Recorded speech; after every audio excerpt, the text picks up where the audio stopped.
Yo. All right, hang on a second. I got some other shit going on here. Well, if there wasn't shit going on, something would be wrong. You know what I'm saying? Yeah. Okay. I tell you. Oh, actually, no shit. It is recording. Whoopsie doopsie. What's going on, bro? Not much, man. Just making myself a drink, sitting up here watching this College World Series. It's one of my annual sporting events. Must see. I'm addicted to it every year. You're a ball fan, huh? It's just so interesting, man. You know, with the way the format of the tournament is. You know, it's like it starts off with like 65 teams. Uh-huh. And what's really cool is in most of these rounds, you see schools that would never, ever meet in any other circumstance. But because of the way the tournament is seeded, you get all these crazy, interesting, like I'm sitting up here now watching LSU and Rice. That would never happen during the regular season. Right. So you see what I'm saying? So it's a compelling matchup because you just don't ever see it. You know. Yeah, they're giving teams that normally don't have an opportunity to play to showcase their abilities against some of the better ones. Well, but you know, college sports is highly regionalized. You know, West Coast, Northeast, Southeast, whatever. And so these schools are in these conferences that are strictly regional. I mean, they're for the most part bound by the geography of wherever their school is. Right. And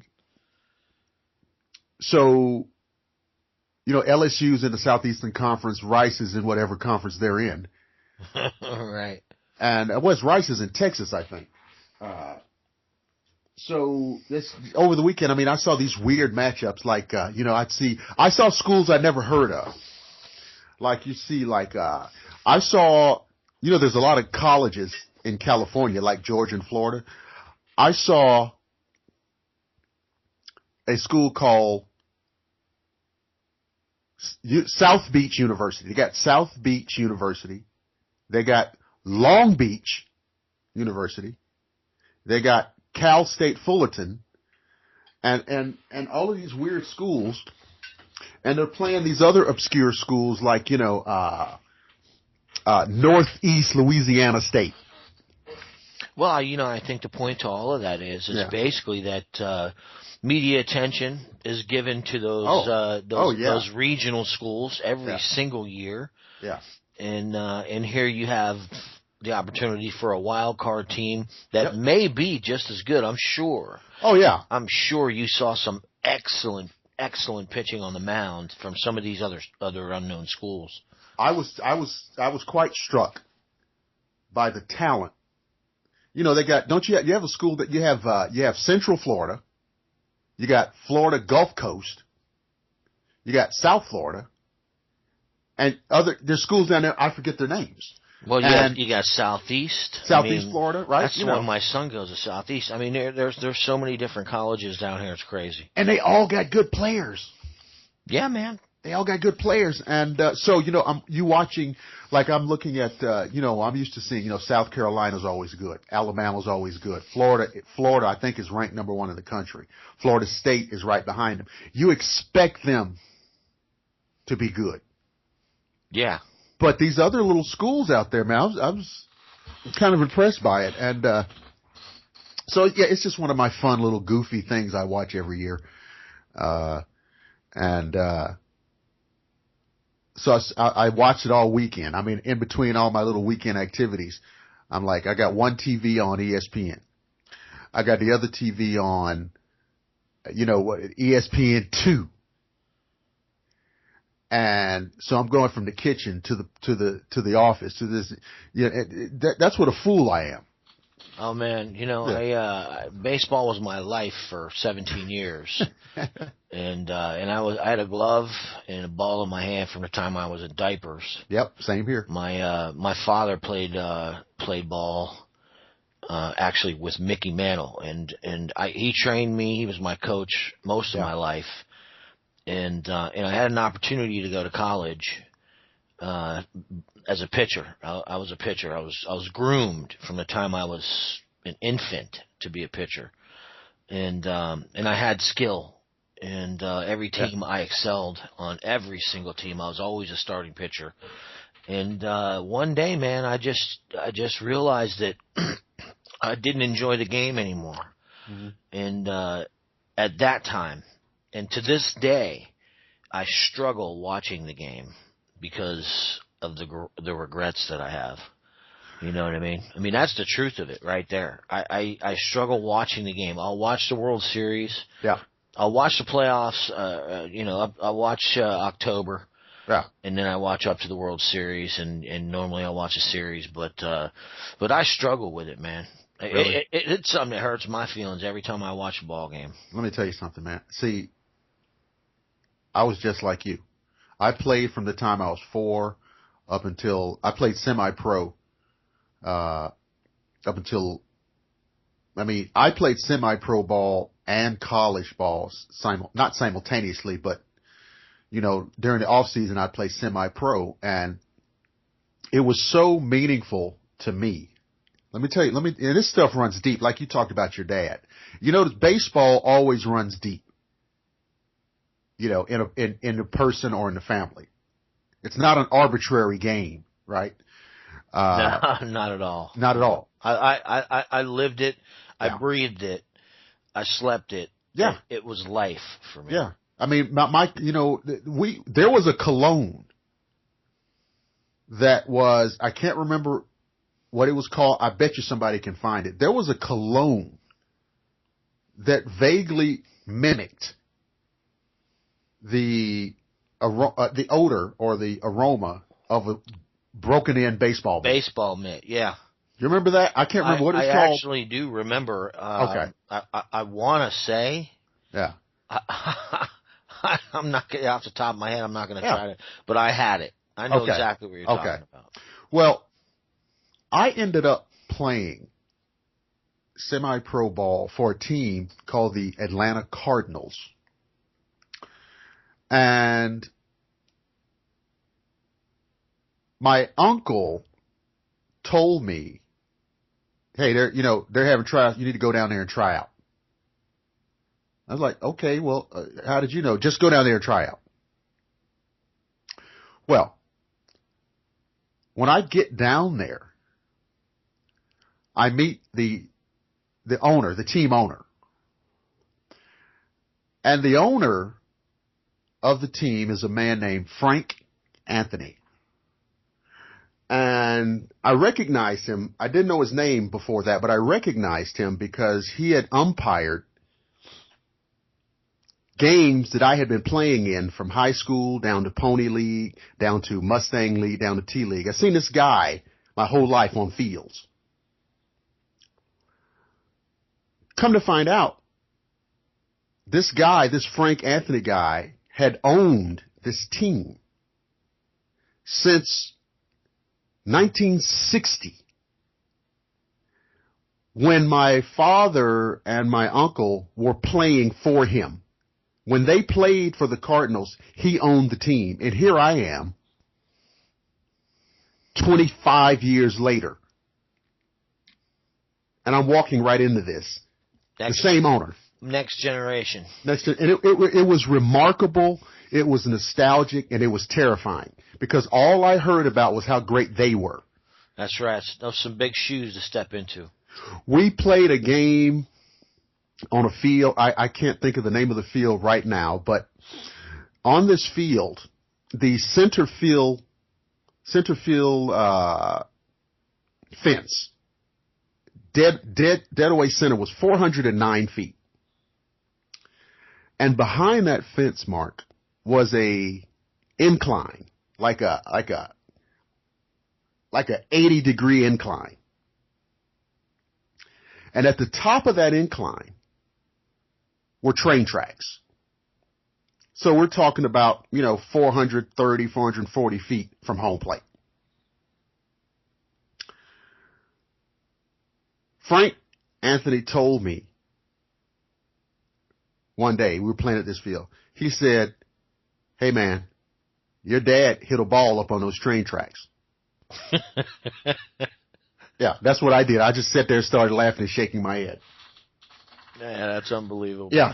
So yeah, it's baseball. Yeah, it runs deep, and but I tell you how I differ from you is that I will watch it. I don't want to be out there. I don't miss it like that. I don't, I look at it strictly as yesteryear for me. I love the game. I love watching it, but I don't have any desire. You know what I'm saying? I do. Yeah. It's part of my backstory. I love it, but I don't feel bad about it. Well, I pitched my entire life. I had 4 home runs hit off of me in my entire career as a pitcher. Your career? I was about to say, what you going to say? One day. In my entire career, I had 4 home runs hit off of me, and they were hit in the same game by the same guy. And it turned out that they had cheated and brought a senior in so that they could beat us because we were going to take the championship. And it came out later, and then of course we were awarded the championship. So. But that was that was it, man. I was famous for throwing varsity, and they brought a senior in there. Yeah. Oh wow. Yeah, they this huge kid, and I remember my father was ruthless. My father was the type of coach that I'm coming from a pitching standpoint. He said anybody that you feel is going to step up to that plate that may have a little something behind them, you back them off that plate immediately. Of course. And it was very psychological. Everything I did on the mound was psychological. I controlled the whole game. So I love that game with a passion. And it's just very difficult for me to watch. Hey, let me say something. Very difficult for me to watch. I hear you talking like a pitcher, and I recognize that pitcher talk. Because let me tell you why.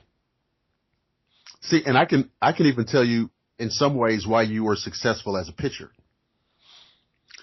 From a hitter's standpoint, if I knew that a pitcher was afraid to come inside, I would think to myself, he's dead. He's done. Oh yeah. Because I can eliminate that quadrant of the hit zone. That's right. I can just eliminate that. So he's either going to be right down the middle or trying to work the outside corner. Yeah. And most high school and college and amateur pitchers don't have the kind of control where they can go out there and try to be like Greg Maddux. Yeah, man. No, I was gifted in control. Okay. And my father took full advantage of that. I had targets within the strike zone that he put out in the backyard, and for years it was my job to nail those targets, and it wasn't inside the strike zone. It was very specific spots. And yeah, man, I mean, if there's one regret I have in my life, where any type of a passion that I gave up on is concerned, it's definitely baseball. Wow. Definitely baseball, man. I remember trying out for the JV team and striking every one of them out. And he told me to come back the next night, and the varsity team was practicing, and none of them could hit me either. So he said, "Well, I think it's pretty obvious that we're going to get you on the varsity team here." And I went home, had a conversation with my father, and something didn't feel right about it, and that was the day I quit. Wow. Yeah, I don't know why. It definitely turned my life in a different direction. That's for sure. But that's definitely that was definitely a controlling factor in what happened. I think within 2 years, I was in the military being trained to be a ranger. So that's where it went. Wow. Yeah, but watching Oh, and I mean, I'm a big football fan. I come from Youngstown, which is 80 miles outside of Pittsburgh, and my family's the type of people that will literally pick a brick up and beat you to death if you're rooting for somebody else. Well, were they Pitt fans or Ohio State fans? No, not college. No, not very big college fans. Pittsburgh Steelers, man. Oh, Steelers. Yeah, okay. Pittsburgh Steelers, and die hard to this day. And me, I stick with with my team down here, and so I'm a Marlins fan, and I love the Dolphins, unfortunately.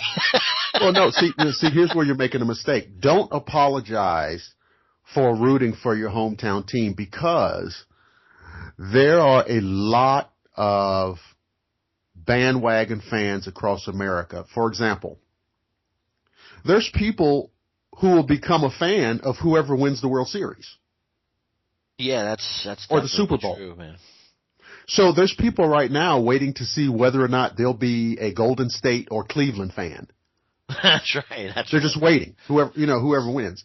But to root for your hometown team, whether they're any good or not, is the essence of fandom. Trust me, I've spent a lifetime rooting for mediocre organizations. All right? Oh, yeah. But those are they're my hometown team. That's your team, man. Yeah. I mean, I have a lot of I'm very outspoken about the Miami Dolphins, and I look at a lot of what's been going on here in the last 20 years, and really I consider it to be a coaching issue. I look at big time. I look at the fact that 75% of the best running backs and the best linebackers come out of the state of Florida, and we get none of them. We get none of them. Miami, the Dolphins pick up very few players that come out of Florida, and I think it's a real damn shame, because we breed hardcore, heavy-duty football players. And what seems to be happening is they're bringing players from out of state that are not used to 100% humidity, that are not used to 100-degree weather, and that's in shorts. You know what I mean? You start throwing practice pads on, and it's, we typically will do really well at the beginning of the season, and then start petering out towards the end of the season there. Start peeling off a bit. Yeah, we end up with a 7-9 record or 6-10 record. It just kills me. I think what that sounds to me is it's a GM. It's your GM, because you're talking about drafting. Yeah, we definitely have issues in the office. The front office is, but now, right now, they're trying to revamp all that. I know with the Marlins, they've done a stellar job in the front office. We've got people that are Hall of Famers now. We've got Barry Bonds as our batting coach. Right.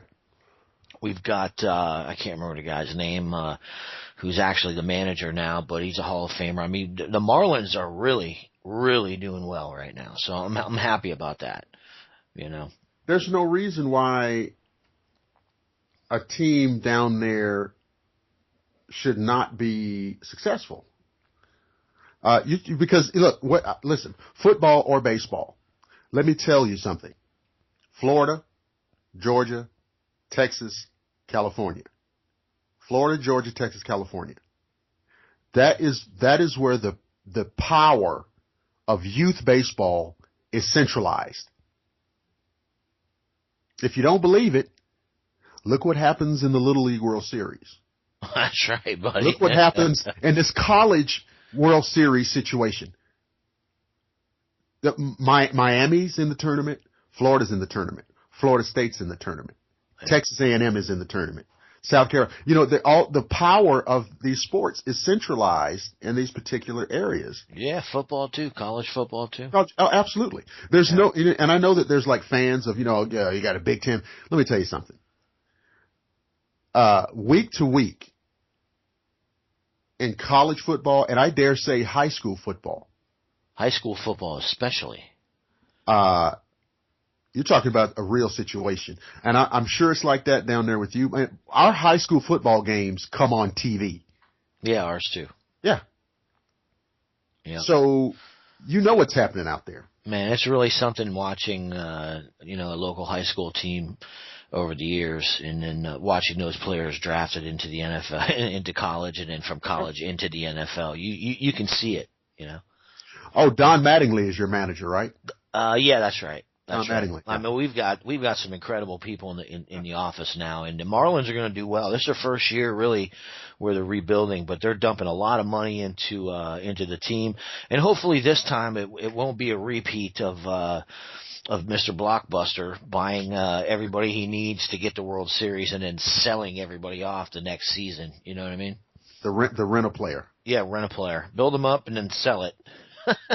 Exactly. That just killed me, man. I mean, we beat the Indians in the World Series the first time after we built a team. Then the second time we built a team, we beat the Yankees, for God's sakes. I remember. Josh Beckett, 12 strikeouts. I mean, come on, a 21-year-old kid against every piece of power that the Yankees could afford. And we put them down. In the next season, half the team's gone. It's like, oh, man, you know. See, I don't know. Is your ownership centralized down there, or we have a new owner now, and this guy's serious. Okay. What he's demonstrating in his behavior is that he's very serious about building this franchise to compete with the franchises that have been winning World Series for many decades, and that's the air that he gives off. So I found that, you know, for example, the organization that owns the Braves is, I believe it's Liberty Media, and I think that they're out of St. Louis, and you know, my thing has always been, you know, when Ted Turner owned the Braves, we all knew that Ted Turner was committed to this city. That's right. Which is why, like, the Arthur Blank, who owns the Falcons, that's why we have a good feeling. You know, he's an Atlanta guy, and he doesn't look at the team as just something on a ledger. And I think that your ownership has to have some affinity for that city. Yeah, it's got to be personal in some way. I think if you look at historically at teams, you're going to see that. You're going to see that tradition. I mean, if you look at, let's take Pittsburgh. Take the Pittsburgh Steelers. We're going to go football right now.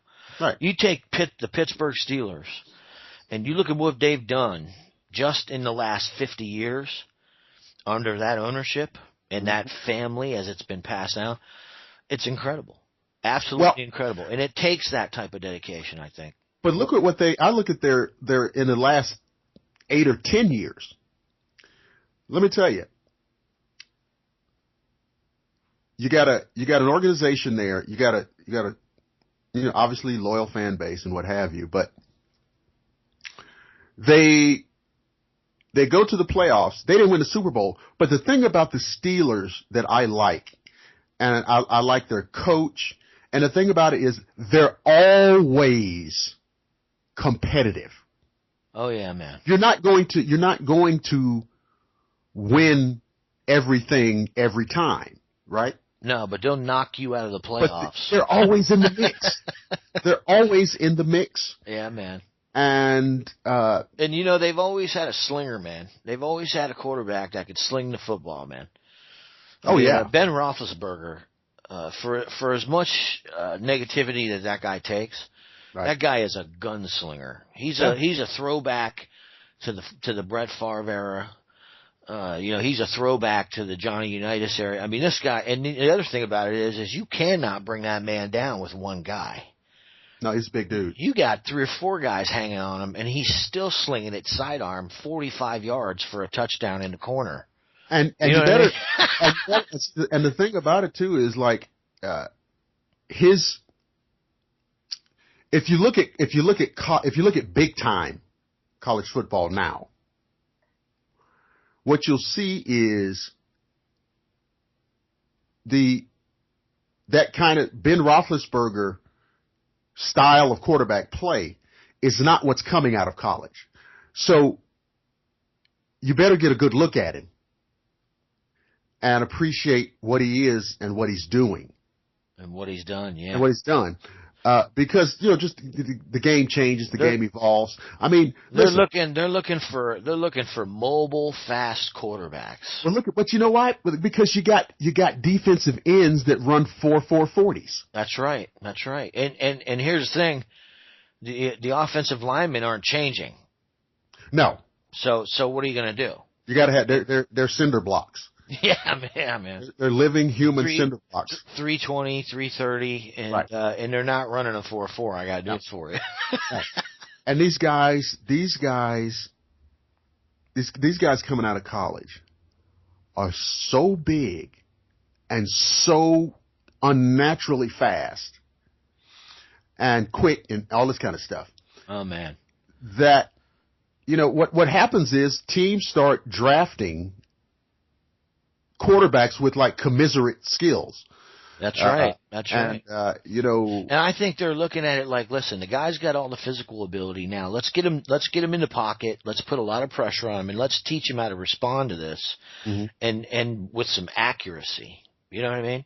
Because he can be mobile. What I think we're seeing is a trend in the mobility of quarterbacks and moving the ball down the field by the quarterback himself. I mean, this whole thing is totally different. It's and also you see that's one of the reasons why when you get these throwbacks that do come out, they're going first round.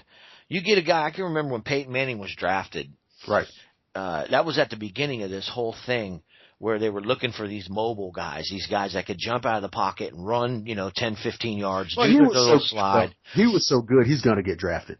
Well, that's my point is when you see a guy that's a throwback quarterback that can stand in that pocket regardless of how much pressure and still deliver a pass, pinpoint precision on the numbers, that's the guy that's going first round still. I don't think that'll ever change. But I don't think so. Like you said, the norm will be is they're looking for escape artists. Everybody wants Fran Tarkenton, and hey, there's a big issue with that because there was a reason for why the pocket itself was created in football in the first place. When the quarterback becomes mobile, he becomes prone to injury. Well, if you go back and you start looking at these quarterbacks that have traditionally just run outside the pocket when it starts to collapse, instead of hanging in there and maybe ducking a little bit, these guys end up having bad ankles. These guys end up having extreme injuries with their knees. I mean, Michael Vick's no exception. It goes way back. I mean, you've got a lot of guys that struggle. I think there's definitely a balance between, say, somebody like Tom Brady, who obviously runs like Big Bird. I mean, you can chase him out of the pocket, he's done. He's done. You know what I mean? But I don't know. Did you ever see his combine? Tom Brady's combine? Yeah, I've never seen a human being run like that in my entire life. It looked like Big Bird in a suit. It was humorous. Just wasn't working, huh? No, it wasn't working, man. He looked like a human being that had never run before. It was ridiculous. Probably hadn't. I mean, you got these. If a guy, listen, see, that's why a lot of it comes down to offensive line. Yeah, with those guys especially. But I mean, you take Peyton Manning and you put him, say, on the Miami Dolphins. And you're not going to see a Hall of Fame quarterback. Exactly. Yeah. Exactly. And that contributed to a lot of Brett Favre always had. They were not a superstar. Well, there aren't really superstar offensive linemen, but Pro Bowl level. You got to have, and that's the one thing. Now, Michael Vick never had a decent offensive line, not one day in his career. Well, when he was here. That's true, yeah. I don't know. And so I don't know why he didn't end up in a wheelchair. Well, he's still young. He was still at that, yeah, and he's still young now. And I can tell you right now, in 20 years, he may be in a wheelchair. But he was so fast. He was unnaturally fast. He's one of those generational guys where there's a lot of guys that are fast, but then there was the kind of guy where he's faster than the fast guys. Oh, absolutely. You know, what type of thing. I'm going to tell you who to watch. These are my two guys to watch, right? All right. I have absolutely no faith in Ryan Tannehill. I know that's a horrible thing to say because I'm a Dolphins fan, but I honestly don't care how much protection you give this man. He is not going to pan out. I'll tell you who you need to watch. You need to watch Russell Wilson, and you need to keep an eye on Cam Newton, because if Russell Wilson's got the right attitude, right, and if the man can if they can get that offensive line going right, yeah, you've got the defense, and they're going to continue to score touchdowns on defense with the defense that they got. But Russell Wilson, yeah, when that guy gets they've got a good receiving core, but when he gets, let's say, a Michael Irving or a Megatron, right, it's done.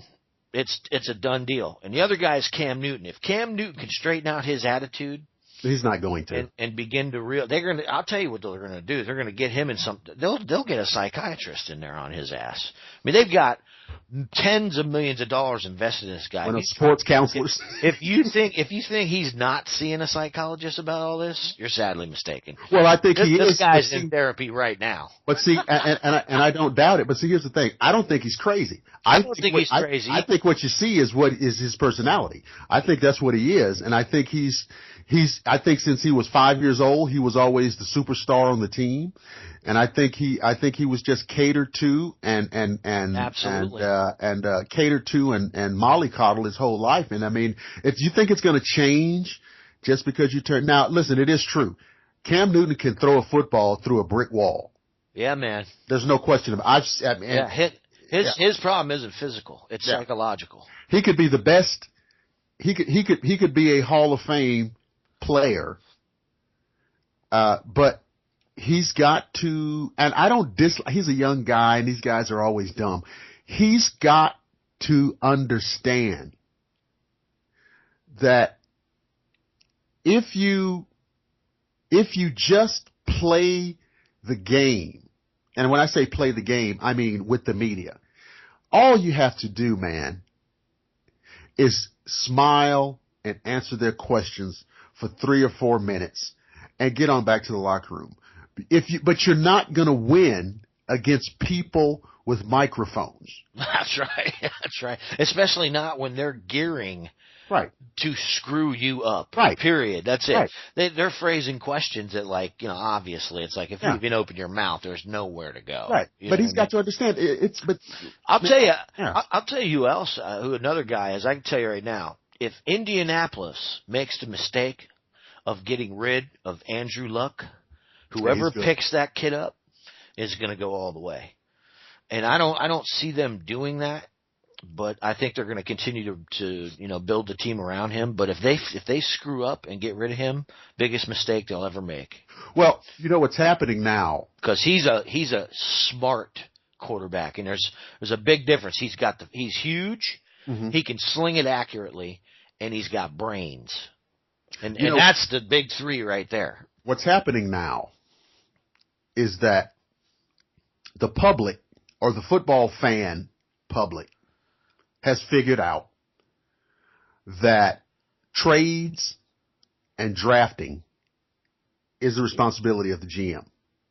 That means that the GMs of these various teams are under much more scrutiny. You're damn right. Right? When I was 10 years old, I didn't know who our GM was, but these guys are under the spotlight and they're under scrutiny. And so what's happening? They're under so much scrutiny that they are forward thinking. These guys are thinking about 2 years down the line, 3 years down the line, looking at who's coming out of these, colleges. And so, while they may be building a team around Luck, they're looking at who's coming out of college, say, not this past year, but like next year. Oh yeah. And it's the nature of it, because I've seen, like in our town, our GM has been under incredible scrutiny because of the knucklehead draft picks. And these are guys who are paid to be right. That's right, man. Right? You know what I'm saying? They're paid to be right. Yeah, man. And so when you're publicly wrong, when you're grievously wrong, when you're flagrantly wrong, people start saying, why has this guy got a job? Yeah, man. Yeah. Yeah. And I'll tell you something right now, man. As much as I hate to admit it, I have an immense amount of respect for the New England Patriots and Belichick in particular. Oh, I know I hate him, but I do respect him. The people that man works with. Yeah. Because he can take someone, for the most part, with the exception of maybe one or two receivers that they picked up. Yeah. He can take somebody, like, for instance, let's take Wes Welker. The Miami Dolphins gave up Wes Welker. You don't want him. And this man turned out to be one of the best inside receivers to ever play the game. Mm-hmm. I mean, ever play the game. And now he's at Denver. I don't know. Has Denver still got him this year? I don't know. I'm not sure yet. I haven't been in on it yet. I usually wait till the end of July, and then ESPN becomes like the 24-hour a day. I'm watching what's going on kind of thing. Leave it on. At least one of the TVs, leave it on. Yeah, it's got to be on. It's got to be on. But when I look at all the players that the New England Patriots have taken, which essentially on the surface were throwaways. They were, we can't do anything with this guy, let's get rid of him. And then you take what they've done with these guys, yeah, and you look at the championships that they've won consistently winning championships, consistently playing the last two games of the playoffs. Yeah. I mean, they're in the finals almost every year, and I'm looking at who's on the field, and I say, that guy used to play for Miami, that guy used to play for Pittsburgh, that guy used to play, and these were all players that for one reason or another couldn't get it done. So when I look at Miami, I don't see a team that is underfunded. I see a team that has coaching issues in every aspect. And there's no NFL team that are underfunded. Yeah, you know what I'm saying? I'm looking at this and I'm going, well, listen, I mean, if you're gonna have a football team, humble yourself and start looking at whatever the hell New England did. Because I hate to say that because I cannot stand. I can't stand Belichick in the whole. But you know who invented this format? You know who invented that format in the 70s was John Madden with those Raider teams. That's right. Because he invented this format of taking guys that nobody else wanted. And my father said something to me. My father was a football coach, man, from 1965 till, till he died in 2009. So however many years that is. All right. You know what he said to me? He said, people talk about scheme, blah, blah, blah, blah, blah. Every coach knows X's and O's. Every coach knows X's and O's. He says, but you're not going to be successful until everybody buys in to the program. Yeah, man. Everybody buys in, from your staff to your players down to your water boy. Everybody, and what's happened in Alabama with Nick Saban and with Belichick in New England. The thing is, Belichick doesn't know anything that other coaches don't know. Nope, that's definitely not it. Everybody buys in. Yeah. Yeah, leadership there must be incredible, man. Yeah. It takes leadership to rally people. That's the bottom line. Yeah. And it's almost an unstoppable force when that happens. I think you see that in baseball, for example. I think you see that with an organization like the Giants under Bill Bochy. Bill Bochy doesn't know any more baseball than these other guys, but he's got a managerial style where guys buy in. And if a guy's buying in and he takes the field, he's going to overachieve. Yeah, man. And he may have a, not superstar level talent, But I would rather have a bunch of guys who can play the game, but who buy into my program. Yeah. Yeah, and I'll tell you another thing that was sorely missing, and in particular here in the Dolphins, and I'll use the Patriots again as an example. I watched Tom Brady throw an interception one day. Yeah. It was a simple down and out route. Or I'm sorry, it was a down and in route, but the guy ran a down and out route. I can't remember who it was. But it was obvious because ball placement was perfect. It went right. No, somebody was there, all right. The other guy, the guy in the other uniform. Yeah, the safety was there, and it hit him right in the numbers. And when I saw Tom Brady lose his freaking mind, and he didn't go on the bench and sit down. He went straight to the receiver, grabbed him by his face mask, and went slap off on this guy. When you see that type of intensity, you're playing football. Well, you hold your teammates responsible. You're accountable, and it's a simple mistake. But goddamn, man, And when I look at the Miami Dolphins in the last 10 years, that intensity, probably longer than that, the intensity to play that game has not been there. And I've been saying it and saying it and saying it. When the Dolphins are being penalized, when the Dolphins become the most violently penalized team in the NFL, we'll be ready to play football. Yeah. But until that happens, they're worried about playing golf after the game. Yeah. Oh, I know. And, I know. And see, I grew up, with the Pittsburgh Steelers mentality from the 70s. When you hit someone, if the helmet isn't jacked off their head 20 feet in the air, that's a clean hit. You didn't do your job correctly. Right. And that, to me, is the way football needs to be played. I would take if I'm coaching,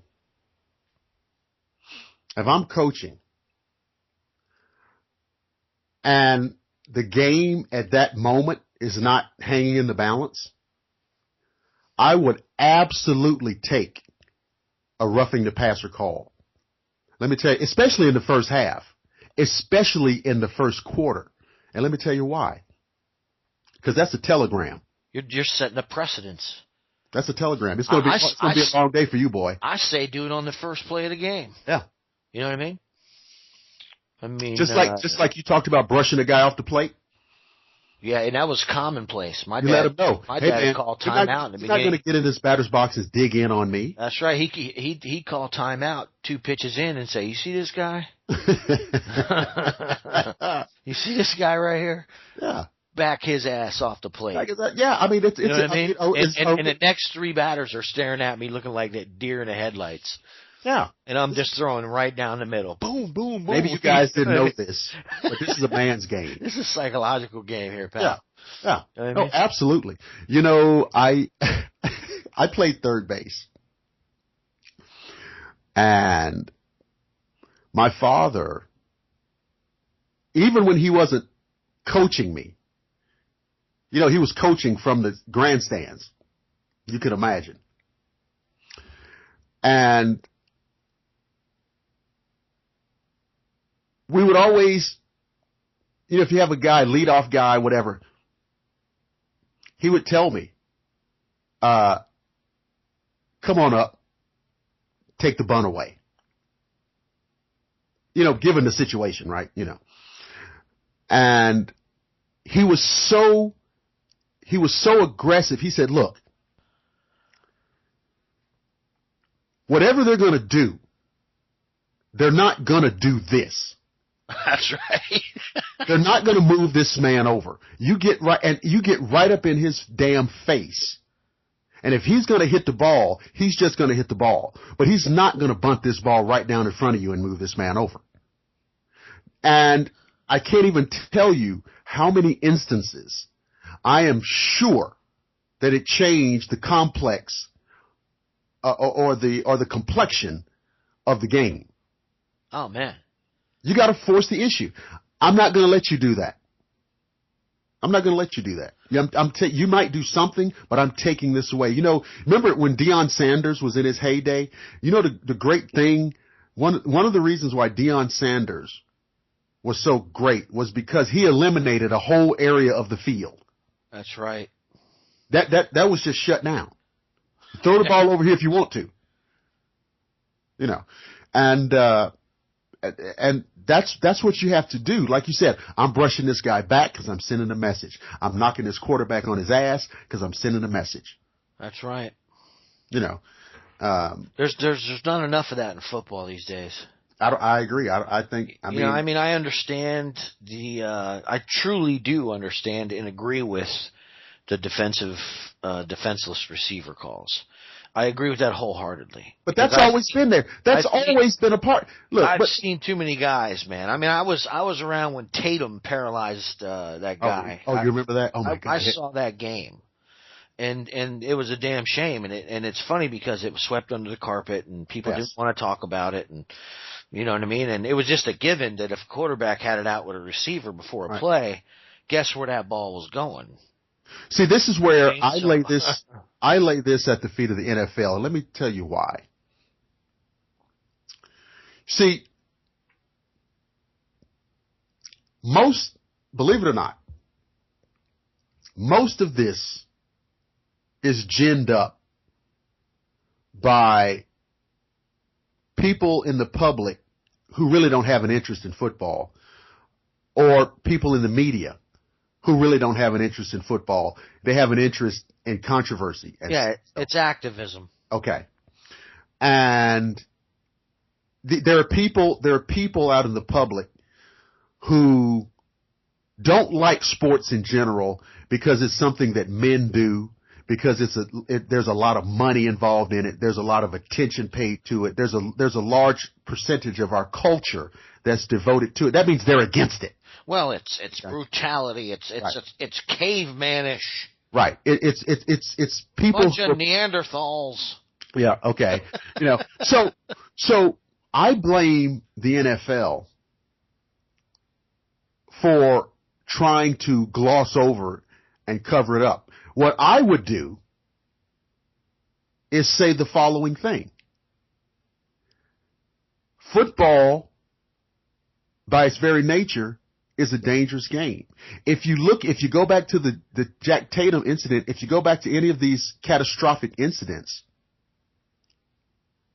while unfortunate, while regrettable, they represent less than 1% of the overall outcome of the game. So let's be mindful of the potential hazards, but let's not treat this as it's some kind of chronic epidemic.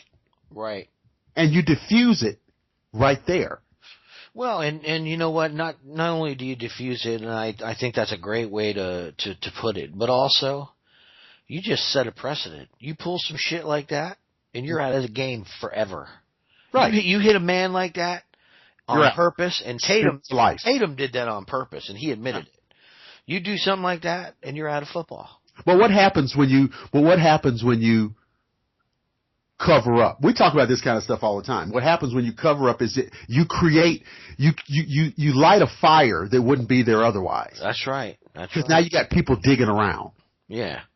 Yeah, and you know the funny thing is it's spread from the defenseless receiver thing to now leading with your helmet.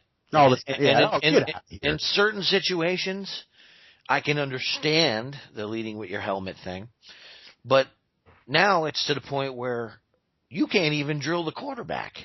It's a damn shame when you can't hit a ball carrier. I mean, granted, you can slam the running back as hard as you want, any way you want. Well, why is the quarterback's wearing equipment too?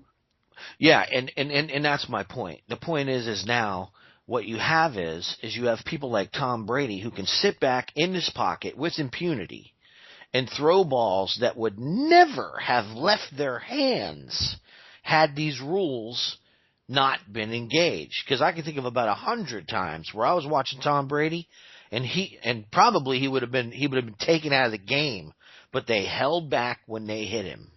I saw a boy just yesterday, I believe it was South Carolina, get ejected because he ran over the catcher. And I'm like, so what? This catcher's got more equipment on than anybody in the ballpark. Not only that, but if he was blocking the baseline, yeah, he wouldn't have even been wearing none of that. This kid was ejected. He ran his ass. I'd have knocked every stitch of gear off his body. I've done it. I mean, but Mark, that's baseball. You're in the baseline, pal. Sorry. That's baseball. Are you serious? Yeah. So what I don't like to see is this hyper wussification. You know what I'm saying? Are you serious? I think we're on the same page here, pal. This hyper. I mean, it is. Look, I'm coming around. When I turn the corner at third base and I'm coming full barrel, and you're blocking the plate, it's on. Is baseball supposed to be a contact sport? No. But does baseball employ certain regulations that automatically make it a contact sport? Right. You're damn right it does. You don't run over the first baseman. No. You run over the catcher. No, but I got news for you. If the first baseman happens to be straddling that bag, he's going down too. Yeah, I agree. I'm entitled to run that first baseman over. Baseball, of course, is a game that is steeped in tradition, and running into or over a catcher in the baseline is a traditional component of this game. It's something that we look forward to. Oh, absolutely. Know what I mean? Especially if it's us. I can't tell you how many times home. I've done that. Oh, absolutely. I mean, I've done that. When I talk about doing it, I'm talking about helmets flying. Elbows and I can up. tell you this right now. Not one single time did I ever drill a catcher with everything I had that he actually hung onto that ball. Right. It was a safe call every single time. Well, of course, the whole purpose of drilling the catcher is to knock that ball out. You're damn right. It's not to, okay, maybe I'm safe, but it's to knock the ball out. Of course. Because my whole thing is he's got the ball. Yeah. But only if he's conscious will it actually remain in his glove. And that's the way I look at it. I would never have drilled a catcher if his back was to me, for example. No. Because that's dirty. That's different. That's dirty. That's not sportsmanship. That's. I'm sorry to say this, but I've taken catchers' legs out before like that. You know what I mean? But that's different too. But, I mean, because you're going low. Yeah. My thing is I've only ever slid into second and third base. I've never slid into home plate.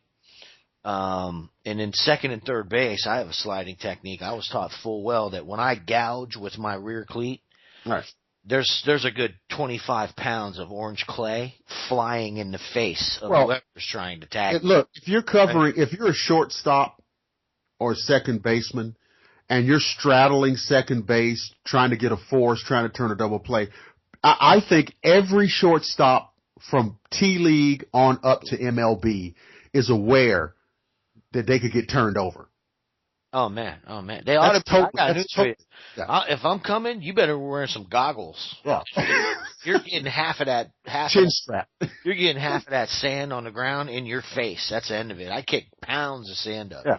I mean, I played softball for years after, you know what I mean? I was an A-League softball player, traveled around the state. My dad's one of the winningest coaches in the state of Florida. He's been to several different state championships playing softball. But it's not the same. It's just not the same. Well, yeah, it's different. I mean, my high school coach would berate us unmercifully. Going down to second base, maybe a double play situation or what have you, if you did not disrupt the flow of the, transaction between the throws. Man, you gotta do that. You gotta do it. You gotta do that. That's just what it is, man. Yeah. So, I mean, but again, I'm going to say something kind of controversial here. I know you're like, well, so what? I mean, how's that different from every other night, right? God forbid. Right. But this soccer mom philosophy, you know what I'm saying? This kind of soccer mom philosophy where, we have to try to figure out how to play the game without being tough. And maybe we don't even want our uniforms to get dirty today is beyond ridiculous. Yeah. And it makes me wonder, because, again, I'm not talking about breaking the rules. I'm not talking about poor sportsmanship. I'm not talking about playing dirty. I'm talking about playing the game within the confines of the rules like a competitor. Yeah, absolutely. Okay? And I think this, we have these youth leagues now. Now, it's certainly not around here because like youth sports in this town and in this state are serious business. But there are some places around, they have these little league games. They don't even keep score. What the hell is that? I don't know, man. You don't want to teach man. Don't you have to teach your kids that some days you win and some days you get your ass handed to you? I think kids need to learn that lesson. Hey, I grew up that way, man. You know what I mean? I played on a little league team, man. Mustang League, which I think it was like 9 and 10-year-olds. We didn't win a game that season. Came home. I had the dejected look on my face. We were 0 forever. We were 0 for June. And my mother said to my father, why can't they win any games? My father gave the best possible answer, and it's a perfect testimony to the times that we were living in. You know what he said? He says, hey, they're not very good. End of story. What else is there to it? There's the simple answer right there. They're not good. That's it, man. But I think that it was healthy. I was on a bad team, and we didn't win any games that year. But now here we are now, all these years later. Yeah, some of you might question whether or not I'm traumatized, but I say no. I mean, I played on teams that were undefeated. So what? But I think it's healthy. Some days you're just going to get your ass kicked. Some days you're going to kick ass, and that's how it is in the rest of your life. That's not sports. That's right. That's right. Yeah, man. Trust me, when you spend time talking about the paranormal and unexplained phenomena, you get slapped around. And some days you get the bear, and some days the bear gets you. That's right. So, actually, most days the bear tries to get you. Tries to get you. It is true. It is. There's not a day that goes by where it seems like there's not some element of foolishness that you have to try to address or deal with. Oh my God. Yeah. Yeah. Yeah. Well, I'll tell you this much. My list of let me see how I should put this. The list of people that will not be involved any further in anything we do has now grown to 189. Well, I will. I don't know how much detail I saw. I was going to send you a message because I saw you on Facebook and you said something about you're never going to get on this page or something, and I was like, oh, I wonder what that's about. And I figured, well, somebody has just gone over the top and he's had enough. And no, it was real simple. Oh, okay. It was real simple. Well, let's call him out. You don't have to. He said the gentleman said, I posted a few pictures of some frames that had been zoomed in on by that Melanie shot Mm-hmm. She has an iPad that has 2 cameras, one in the back and one in the front. The one in the front shoots 720. The one in the back shoots 480. All right. Well, she was filming behind her, so with the 480, she shot a couple of Sasquatch that were in the bush watching us. Mm. Well, I posted them in there, and the guy said, "You need to get a new lens." Oh, come on. So I said, "Why don't you go get one? And while you're at it, and I said, while you're at it, try to figure out how to get back in this group." Right. and I banned his ass. Raise Lazarus from the dead and get back in this group. Yeah, man. Because, here's the thing, and this is just me. The way I view it is this. To the extent that I allow, do I allow? And that's the end of it. And so I don't. And there are people that can disagree with me all you want. I'm not here to debate anything. I present information. Sometimes I'm wrong. Sometimes I'm right. It's always a question of I'm the one presenting the information. Right. And that's the way I look at it. You know what I mean? And here it is. Take it or leave it. Let's get into this a little bit because, see, of course I agree. But, I mean, see, yeah, I want people to listen to the show. I want people to visit the Facebook page, and I want people to listen to the show on YouTube, and I want people to enjoy the show, and I want people to post things on the closed group, and I want people to post things on the, the public agenda. Of course, we want we want all of that participation. Okay, of course we want that. And here's the thing, we also love questions. Yes. Questions. Remember this. Remember this word, Doc. Questions. But that's not what we're talking about. No, we're not talking. We're not talking about that. And so we might as well just kind of get this out so that, if it happens to reach the ears of, those. If the shoe fits. Okay, so let's just hash this out. Look, we Mark and I talk on the show. We have conversations and what have you, and we post things. And we want you to listen. We want you to enjoy. We want you to participate. Here's what we're not interested in. We're not interested in taking every syllable that we utter into the microphone, run under an electron microscope through the Hadron Collider, and then sift it through the back computer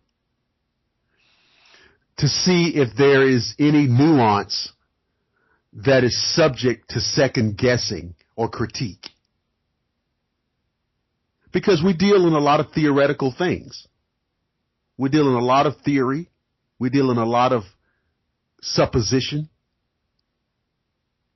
We deal in a lot of educated guessing. So, I can, if I need to, I can go look up whatever it is that Einstein said or Nikola Tesla. Okay, I understand that. Physics is not my field of specialty, but I can look it up. And there's photographs and video footage that's interesting and compelling, but we don't have to go through a kind of microscopic analysis like you were looking at the Zapruder film. Back and to the left, we don't have to do that. So Mark is in the field in the most uncomfortable set of circumstances imaginable. I mean, the only thing you need out there is some Viet Cong. And he's getting the most incredible Bigfoot footage / images in the whole history of Bigfoot research. So if Mark publishes Bigfoot photos and you look at them and it's not sexy enough for you, then, you know, you need to go where they publish the fake Bigfoot pictures. Yeah, or, you know, I mean, you can always take my advice. And I always say the same thing.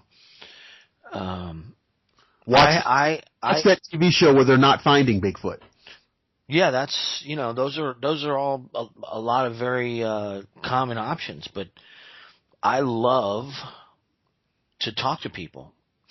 I answer hundreds of emails a week, and 99% of them are very complimentary about the work that we do. I see it. I see them. And not only that, but there are questions. I can tell you right now that if I printed every single story and every single question and every single statement that we've received about our films, mm-hmm.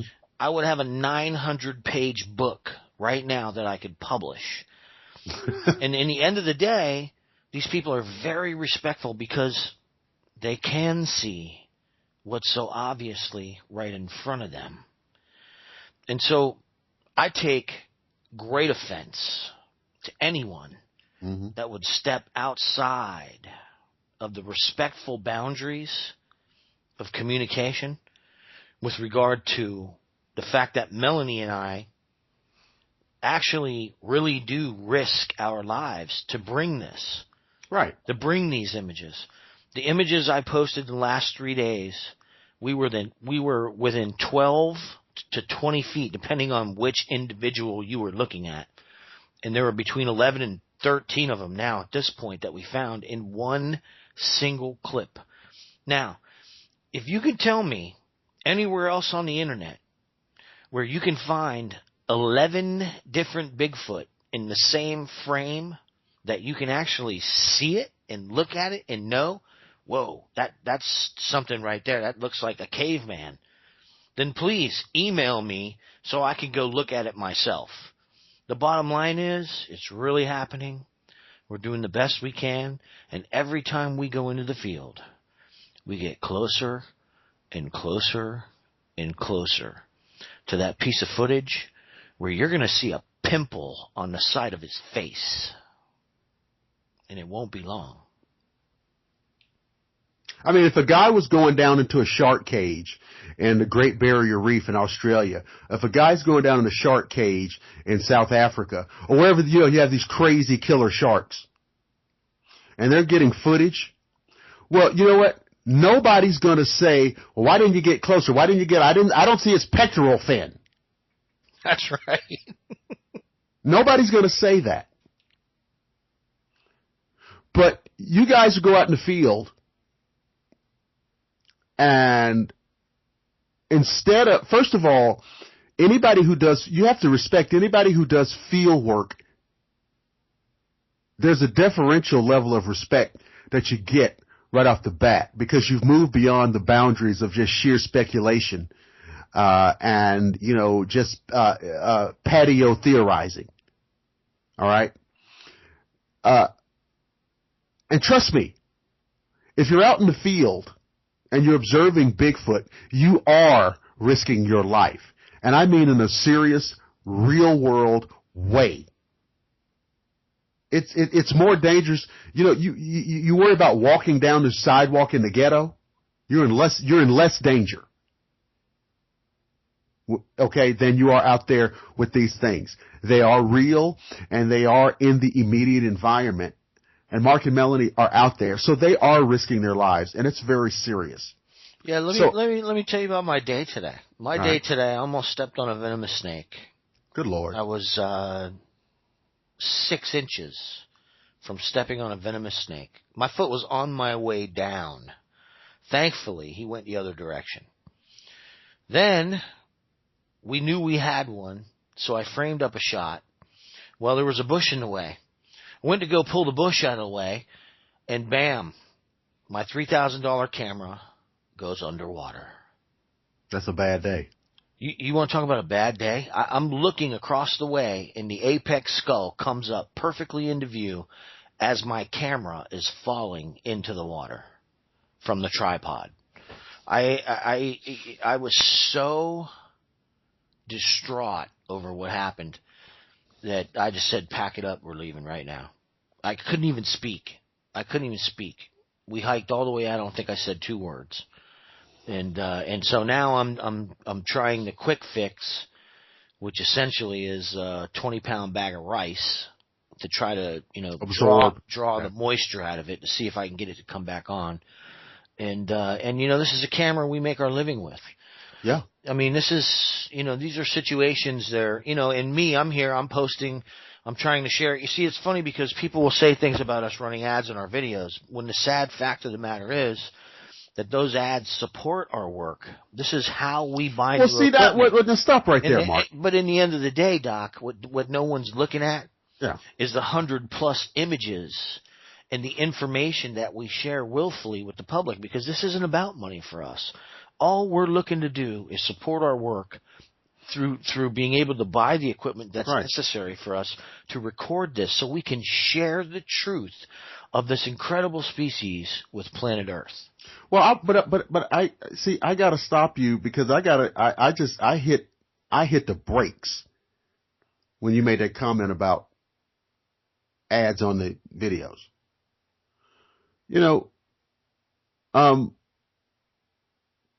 Let's not be children here. We all love the subject matter that we talk about and we listen to on Agenda Earth. Believe me, we're doing it because we love it. Okay? But let's not be children. If you don't understand that there's a financial component, that there is a monetary component, that there's a fiduciary element to all this, I don't know what other language I need to switch into. Okay? Mark had a $3,000 camera potentially destroyed today, which is a tool that he uses to earn his living. All right?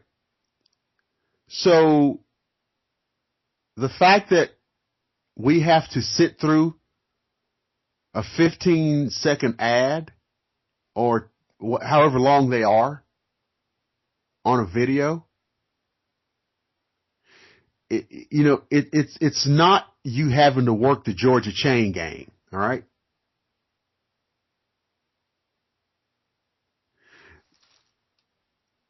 There's no poison, there's no toxin associated with having money as an element of study and research and field work.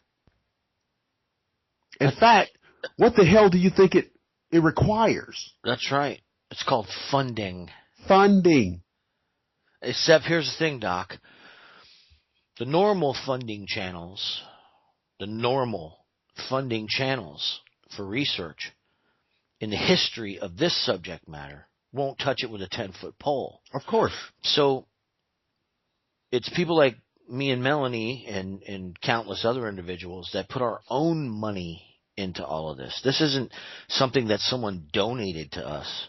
This is blood, sweat, and tears. Every piece of equipment that we have, we bought with our own money. This is not, we beg for money. What we do is we make films that show you exactly what's going on out there. And in point of fact, we've shown you on many occasions what's going on out there with these same cameras. And right now I have, this is 1, 2, 3, 4, 5 cameras destroyed. Are you serious? By field research. Oh man. Well, we're not hiking on a trail. That's why no one on television has gotten anything done.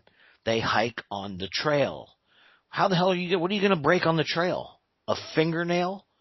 You're certainly not going to see a Bigfoot. You know what I mean? So, in the end of the day, the places that we have to go are not places that you can, easily access. I mean, I had someone a couple of weeks ago. I mean, I get a lot of emails about it it's advice. They give you advice, and it's like, why don't you actually try this?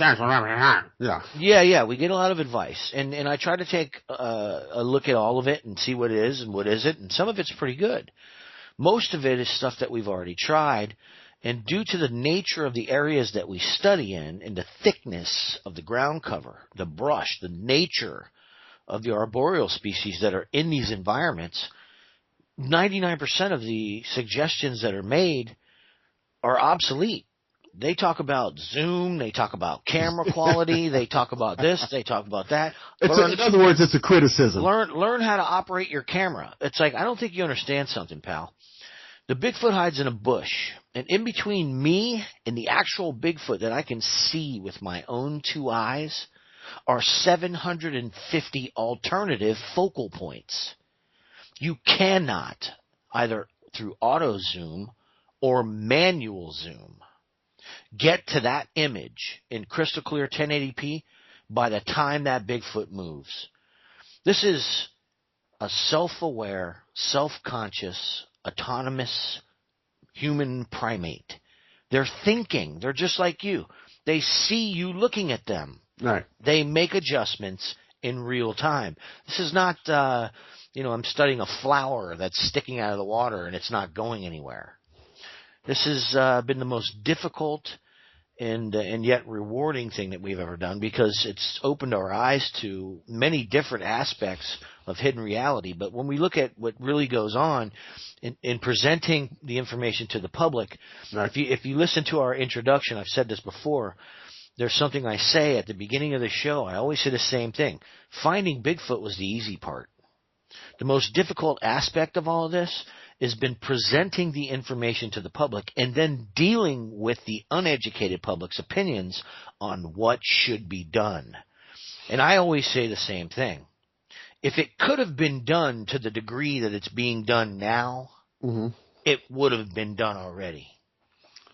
Well, somebody sent me a message and they said, why don't you do a question and answer component to your show? I said no. I actually got that. I saw that message. I told him no, and I said, and it's for a very simple reason, because it would only facilitate people getting silly, and that's it right there. Yeah. It would only facilitate people getting silly. It's a can of worms, right? And no matter how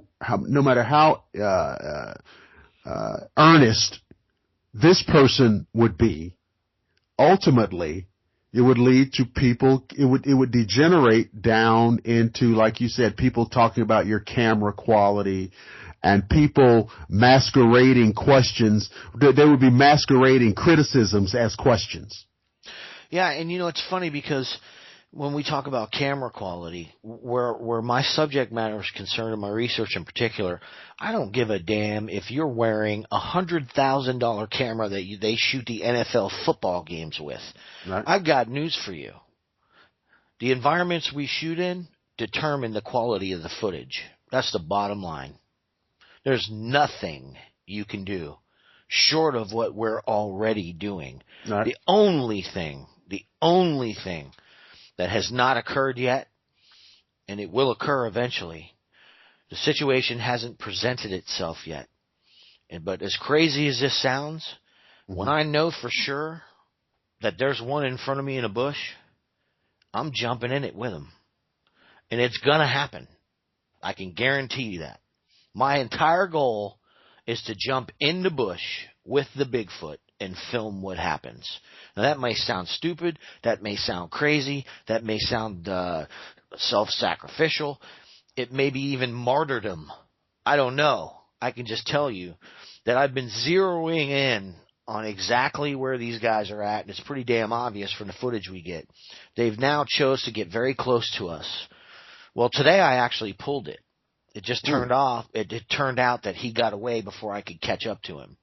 In the end of the day, they're getting close. 12 feet, I can tell you this much. I can cover 12 feet running uphill across the actual levee and jumping into the bush in about 6 seconds. When this thing can jump 25 feet in 3 seconds.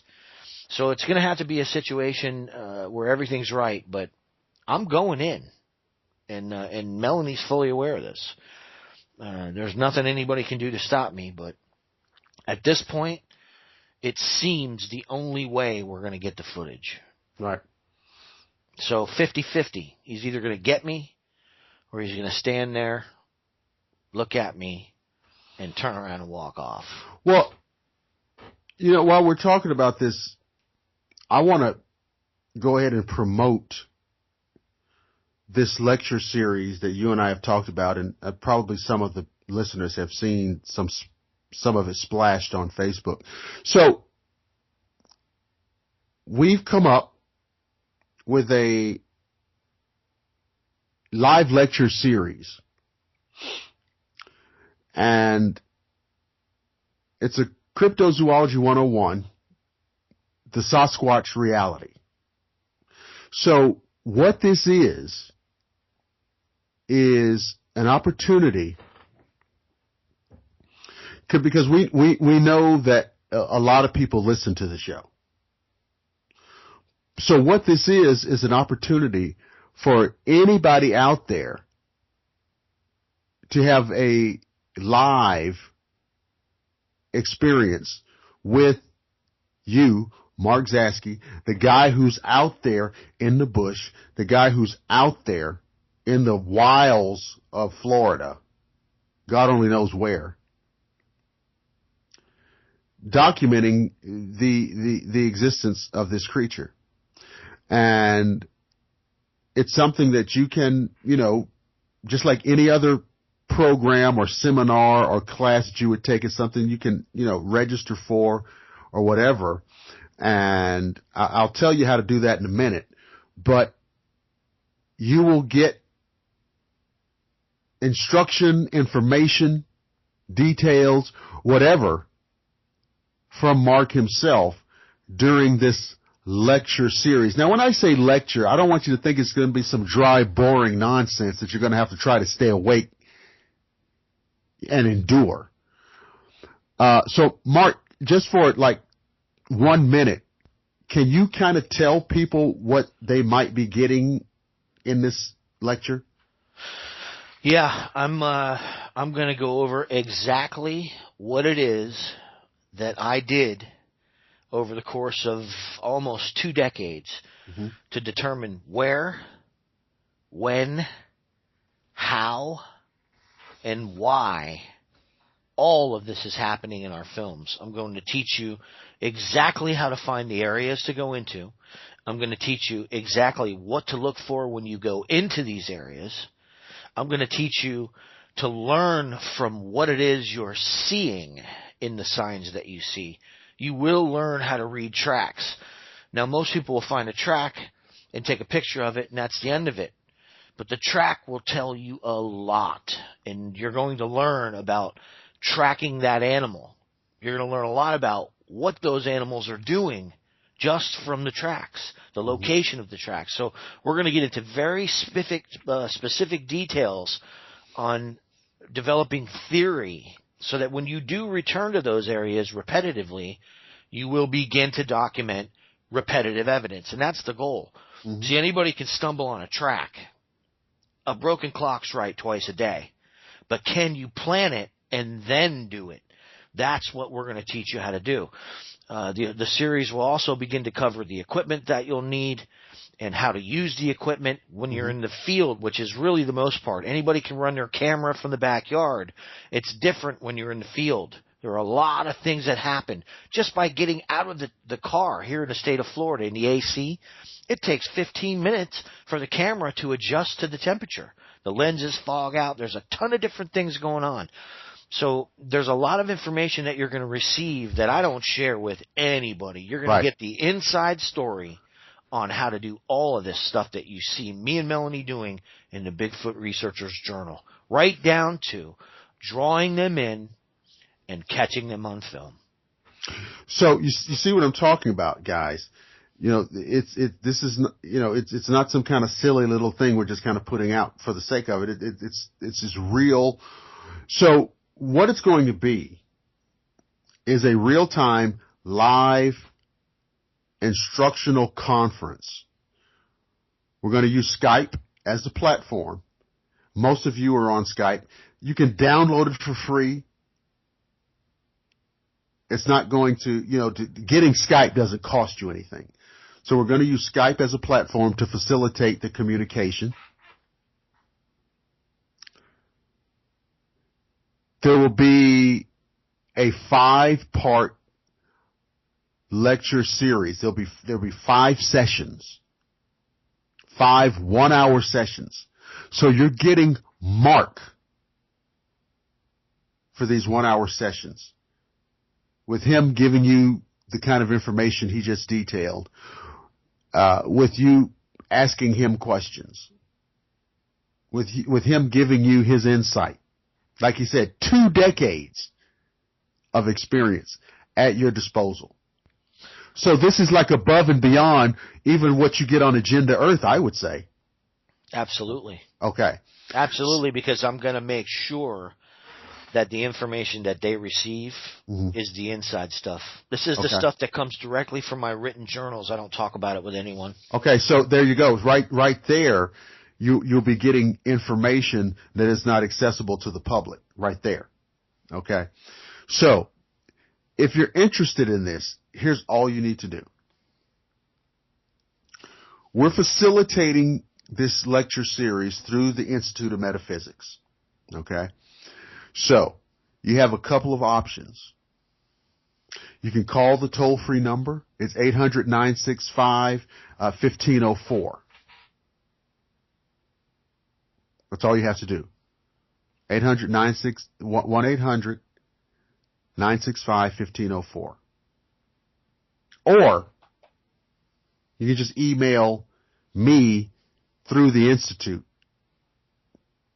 And it's just Dr. Lester at instituteofmetaphysics.com. If you just email me and say, hey, I want in on this, then I'll provide you with everything that you need. We have a little registration form so we can keep records of everything and, who's taking the seminar and who's involved and everything like that. And then we'll get in touch with you for scheduling. And I got to correct myself. I made a mistake. With the phone number. It's 800-965-8504. I don't know what I was thinking. So let me say it again. It's 800-965-8504. Or email me at drlester@instituteofmetaphysics.com. Mark, you wanted to say something?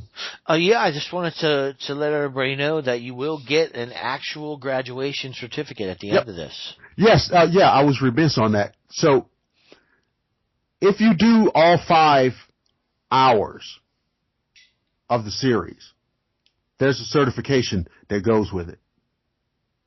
And I can promise you that you will not go through any series of lectures or seminars or whatever from somebody who has more field experience than Mark. So, if you're interested in getting some certificate or some certification or some credential that means something, I think you need to get it from somebody who's been in the field doing the actual work. So, that's what's involved. So again, let me get it right, because I misspoke on the number, and hopefully Mark will edit that out. But it's 800-965-8504, or email me at drlester@instituteofmetaphysics.com. I will send you what you need. Then we will be in touch with you about scheduling. If you've got Skype, that's cool. If you don't have Skype, download it for free. You guys download stuff left and right all day, every day. And you know it. You're always at the App Store. You're always on some funky website downloading stuff you don't have any business downloading. That's right. That's right. And right. I just want to say one more quick thing. Yep. If you're interested in if you're unfamiliar with who I am and my body of work, and you want to know who it is they know that you're going to be hearing from in this lecture series, go to YouTube, Crypto Reality, the same place you listen to Agenda Earth. Yep. On YouTube. Look at the Bigfoot Researchers Journal. Yep. And you're going to see what you're going to learn. There's a lot of people out there that talk about finding Bigfoot. There are a lot of people out there that attend conventions and give lectures and all this kind of stuff. What I'm going to show you is the real thing, and you're going to see it over and over and over again in that field journal. So that's what we're going to be teaching you. Yeah. This is, I don't misconstrue my levity with this, because, I know, Mark is a friend and a colleague. But what I'm telling you is, there is some valuable information and expertise that you can have at your fingertips here.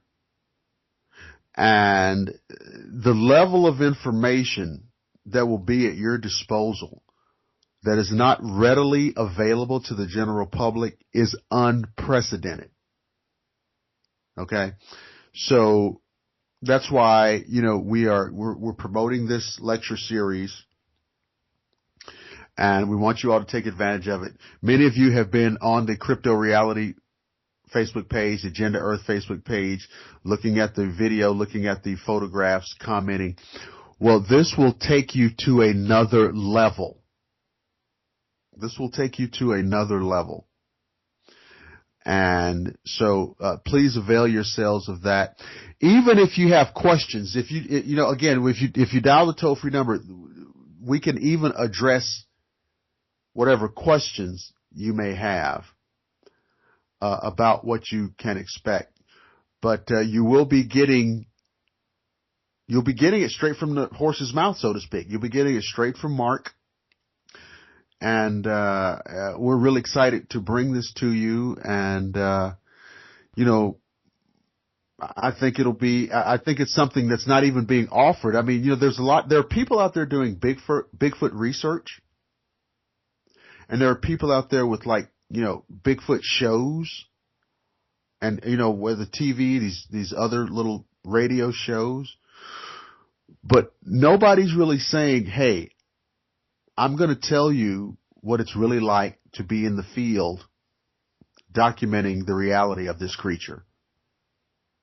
Yeah, if your idea of Bigfoot research is being within 10 to 15 feet of a 1,000-pound uncontrollable relic hominid, then you need to take this course. Yeah, that's right.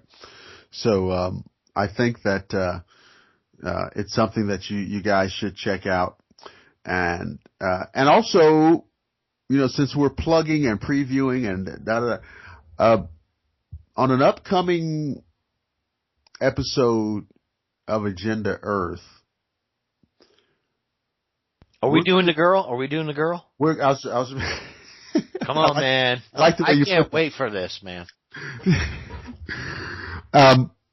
We're going to step away, from the Bigfoot, from the cryptozoological issue for a little while on an upcoming show.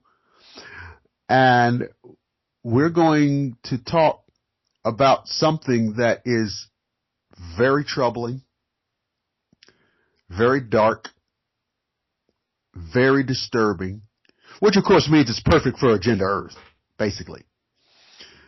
We're going to talk about the reality of vampirism. We're going to talk about the reality of the Nosferatu. Now, if you try to translate that literally, it'll come out as not dead. However, as you know, translations can sometimes be misleading. What it means, in fact, is undead. And as you listen to this upcoming broadcast, you will come to learn that they are two very different meanings. And I will tell you, well, Mark and I have both researched a lot of things in our careers. And the work that I have done in this particular area leaves me almost despondent and distraught.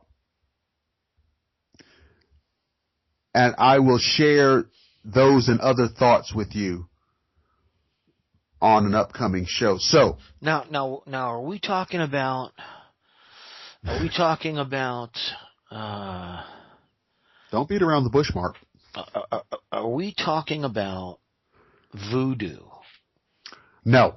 Are we talking about the serpent and the rainbow kind of stuff? No. You know the old flick? No, I know the movie, but Bill Pullman, the witch doctor. I remember Bill Pullman. Yes, great movie. Sniffed the powder and the body slows down. That kind wasn't who else was in that? Wasn't it was Bill Pullman? What wasn't Martin Sheen?